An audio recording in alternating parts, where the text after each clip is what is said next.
तकरीबन 90 लाख प्रजातियों के जानवर इस धरती में रहते हैं और इनमें से ज्यादातर रोजाना हम हमारे आसपास घूमते हुए देखते हैं। लेकिन कभी कभी हमें ऐसे भी जीव देखने को मिल जाते हैं जो इतने रेयर हैं कि आपको उन्हें देखकर लगेगा न जाने ये जीव कहां से आए हैं। चलिए आज की इस वीडियो में हम आपको दिखाते हैं ऐसे ही कुछ जानवर जिन्हें इससे पहले देखा नहीं गया।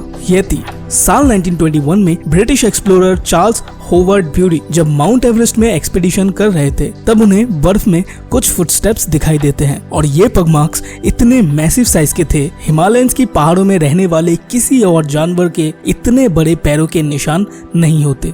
उसके कुछ सालों बाद 1953 में mount Everest climber sir Edmund Hillary और तेंजिंग नोर्गे ने भी माउंट एवरेस्ट में यति के पैरों के निशानों को देखा और इसके बाद से कई टूरिस्ट और यहाँ तक कि इंडियन आर्म्ड फोर्सेस को भी यति के पैरों के निशान हिमालयंस की बेहद पहाड़ियों में मिले। ऐसा कहा जाता है कि यति माउंट एवरेस्ट में रहने वाला एक मिथिकल क्रीचर है जो आधा इंसान और आधा बंदर है। हिमालयन में बसे लोकल लोगों का मानना है कि हिमालय के सबसे ऊंचे बेहड़ों में ये स्नोमैन रहते हैं जहाँ अभी तक कोई पहुँच नहीं पाया। यति शब्द तिब्बत और नेपाल के लोकल शेरपाओं के भाषा से निकला जिसका मीनिंग है ये means rock, T means animal यानी रॉक एनिमल। Number 4 Kraken. हजारों सालों से लोगों में प्रचलित स्टोरीज के अंदर ह्यूज टेंटिकल्स वाले सी क्रीचर्स के बारे में बताया जाता रहा है जो अपने विशालकाय टेंटिकल्स के मदद से बड़े बड़े नावों को एक ही झटके में समुद्र की गहराइयों में ले डूबती है। लेकिन क्या इनके पीछे कोई सच्चाई छुपी है? एंशिएंट मछुआरों के हिसाब से इन गहरे समुद्र के अंदर एक ऐसा विशाल जीव रहता है जो साइज में किसी बड़े वेल्स के साइज का होता है। बट अकॉर्डिंग टू साइंटिस्ट्स आज तक का सबसे बड़ा जो स्क्विड पाया गया है उसका वजन 1 टन के आसपास और वो 59 फीट तक लंबा था और उन्हें समुद्र में 150 फीट जितने बड़े स्क्विड्स के पाए जाने के एविडेंस भी मिले हैं। लेकिन अभी तक इस थ्योरी को प्रूव करने वाला कोई पक्का सबूत नहीं मिला है। Thorny devil. ऑस्ट्रेलिया में पाए जाने वाले इस जीव को देखिए, लग नहीं रहा कि ये डायनासोर के युग में रहने वाला कोई प्राणी है। अपने शिकार से खुद को बचाने के लिए इस छोटे लिजर्ड के बैक में तेज धारदार स्पाइक्स बने हुए हैं और ये भी दूसरे गिरगिट की तरह अपने रंग बदल सकते हैं अपने सराउंडिंग्स के अनुसार। काफी वियर्ड है, राइट? अब आगे आने वाला जानवर और भी ज्यादा वियर्ड होने वाला है। यकीन नहीं आता तो खुद देख लीजिए।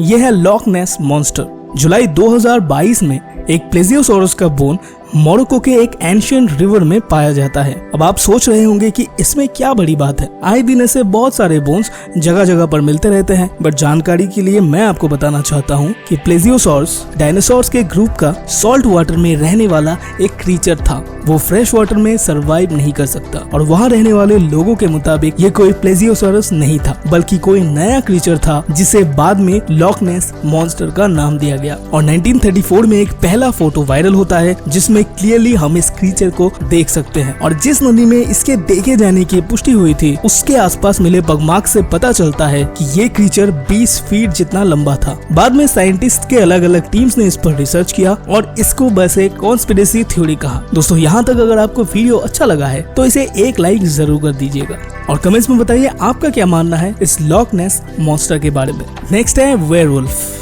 यूरोपियन लोक साहित्य में प्रचलित स्टोरीज में एक ऐसे क्रीचर्स की कहानियां फेमस है जिन्हें हम वेयरवुल्फ के नाम से जानते हैं। इंसान और भेड़िया इन दोनों के गुणों वाला ये प्राणी जो कि पूरे चांदनी रात में किसी श्राप के वजह से इंसान से भेड़िए में बदल जाते हैं। लेकिन जब बुल्गारिया में एक किसान को अपने खेत पे एक खोपड़ी मिली जो कि ना ही इंसान की थी और ना ही किसी भेड़िए की, तब दुनिया हैरान रह गई।